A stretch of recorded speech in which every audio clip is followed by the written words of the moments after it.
This is Lorenzo, and this is the Training Routines Taxonomy video series. This is lesson number 3, and it's part 3 of lesson 3. So make sure to go and watch part 1 and part 2 if you haven't done so already. But this lesson is all about exploring the 5 different types of dynamic movement archetypes. See you inside. Now, as I already mentioned, this is part 3 of our 3-part exercise practice type series. We already looked at part 1, which explored the 4 different types of mobility practices.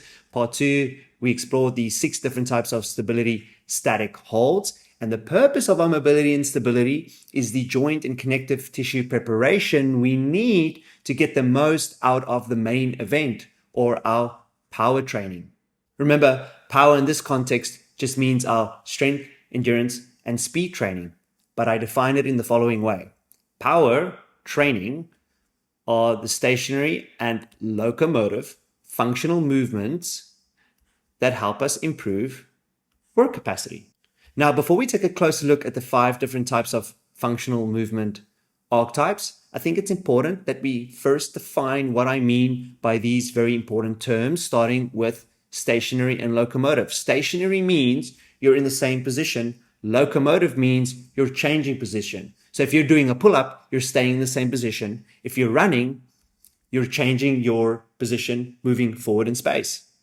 In terms of functional movements, I very much like the Crosser definition here. They define a functional movement as any movement unique in its ability to move large loads, long distances, and to do so very quickly. And that includes your own body weight. And the reason I say reps here, because unlike mobility and stability training, our power training is going to be measured and practiced in terms of dynamic reps. So if you're doing strength training, we're looking at full range reps. If you're doing sprinting, we think in terms of strides. If you're rowing, we're thinking in terms of strokes. Cycling in terms of revolutions.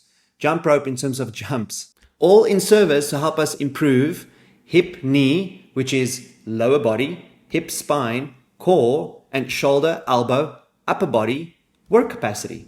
Which brings us to our 5 functional movement archetypes. Number 1, we have our stationary lower body, stationary core, stationary upper body movements. Number 4, we have our locomotive lower body. And number 5, locomotive lower body dominant upper body movement. For example, and for our first movement archetype, we have the back squat, which is a stationary lower body functional movement. Why is it functional? Because we can move a large load, a long distance, and we can do so very quickly. As for our second archetype, we have the hanging leg raise, which is a stationary, we're not changing positions, hip, spine, or core functional movement. I'm moving a large load, in this case my own body weight, a long distance, and I'm doing so relatively quickly. Next, and for my third movement archetype, we have the chin-up, which we can see is stationary. I'm staying in the same position. Shoulder, elbow, or upper body functional movement.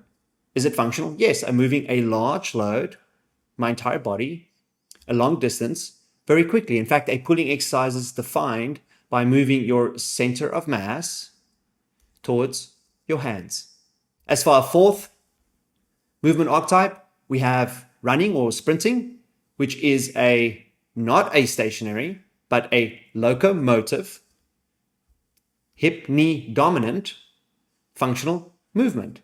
Why is it functional? Because I'm moving a large load, in this case my body weight, I'm moving it a long distance, and I'm doing so hopefully relatively quickly. As for our fifth and final movement archetype, I'll let you guys take this one. Is it stationary or locomotive? It's a bit of a trick question. It's technically locomotive if you're on the water, but you can also think of it as stationary because, well, you're literally staying in the same position. The row is a hip, knee dominant upper body functional movement. Now, all or most dynamic movements can be thought of or classified in terms of these 5 different archetypes. But remember, they're all power-based movements, which means they have a unique ability to help us do more work in less time.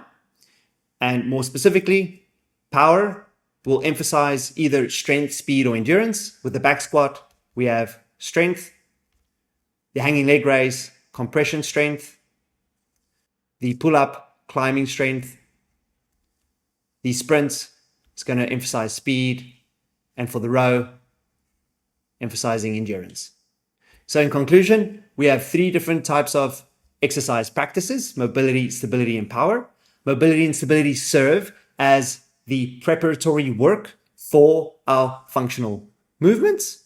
But altogether, we have 4, 6, and 5 different types of exercise archetype practices.